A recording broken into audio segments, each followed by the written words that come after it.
Magandang umaga, Pilipinas. Narito na ang latest at mga dapat ninyong malaman sa lagay ng panahon. Bagyong Butchoy naglandfall na sa southeastern Taiwan. Kanina ngang alas 6 ng umaga, namataan po ang ating binabantayang bagyo. Yan po ay sa layong 240 kilometers. Yan po ay sa north-northwest ng Itbayat sa Batanes. Taglay po nito ang lakas ng hanging umaabot sa 195 kilometers bawat oras at bugsong papalo naman sa 230 kilometers per hour. Inaasahan po natin itong patuloy na pagkilos niyan sa direksyong west-northwest sa bilis naman na 15 kilometers per hour. Sa ngayon po nakataas yung Tropical Cyclone Warning Signal number 2. Dito po yan sa may bahagi nitong Batanes Group of Islands. Ibig sabihin inaasahan yung taas ng alon sa mga karagatan, posibleng umabot sa 14 na metro at posible ring magkaroon ng mga storm surge.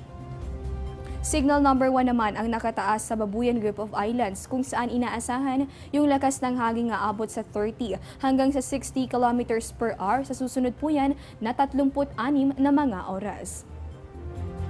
Ayon po sa Pag-asa, kung hindi magbabago yung kanyang bilis at direksyon, inaasahang lalabas na po itong ating binabantayang bagyo sa Philippine Area of Responsibility ngayong araw ng Biyernes. Maaari po yan mamayang hapon o kaya naman ay mamayang gabi.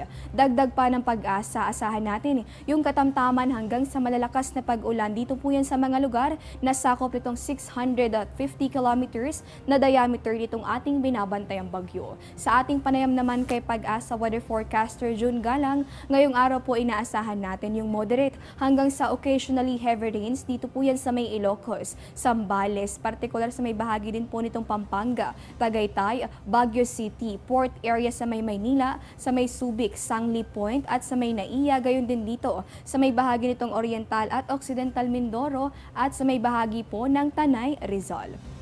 Diyan lamang po kayo, magbabalik pa kami matapos ang isang paalala. Life is a journey.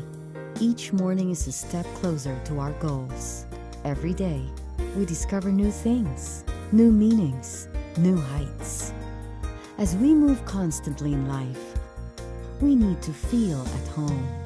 That is why we surround ourselves with things that give us reasons to enjoy and cherish life to the fullest. The Luxent Hotel. At dahil pa rin sa ating binabantayang bagyo, nakataas ngayon yung gale warning. Dito po yan sa may eastern seaboard nitong Luzon hanggang dito sa may western seaboard ng nasabing bahagi ng bansa, pati na rin dito sa may southern seaboard nitong Luzon. Ibig sabihin po, bawal pumalaot yung mga may maliliit na sasakyang pandagat dahil po sa maalon hanggang sa napakaalong lagay ng karagatan dito sa nasabing bahagi ng Pilipinas. At ngayong araw naman po, bagamat halos paalis na nga ng Philippine Area of Responsibility itong ating binabantayang bagyo, habagat o southwest monsoon naman itong kanyang patuloy na pinalalakas. Patuloy po yung nakaapekto sa buong Luzon hanggang dito sa may buong Visayas. Sa mga susunod na oras po, magdadala ito ng masungit na panahon. Dito yan sa may Batanes Group of Islands. Gayon din dito sa may kasamang bugso ng hangin naman na masungit na panahon, itong mararanasan sa may Babuyan Group of Islands. Pag-ulan na dulot ng habagat naman, itong iiral sa may Cavite, Batangas, hanggang dito po yan sa may Zambales at sa Bataan, pati na rin sa Occidental Mindoro hanggang sa Panay Islands. Occasional rains naman itong iiral dito sa atin sa Metro Manila at sa nalalabing bahagi nitong Luzon, habang dito rin sa may bahagi nitong Visayas. Ayon pa sa Pag-asa, partly cloudy to cloudy skies na may kasama na mga pulupulong pag-ulan o pagkidlat at pagkulog naman itong iiral. Dito po yan sa natitirang bahagi nitong ating bansa. Kaya naman paalala po, kung saan man ang inyong lakad, huwag pong kalilimutang magdala ng payong dahil posible itong mga pag-ulan sa malaking bahagi nitong ating bansa. At yan po muna ang latest mula rito sa Pag-asa DOST. Ito po ang Panahon TV kung saan walang pinipiling panahon ang pagbibigay impormasyon. Ako po si Desiree Jonio. Magandang umaga at mag-ingat po kayo.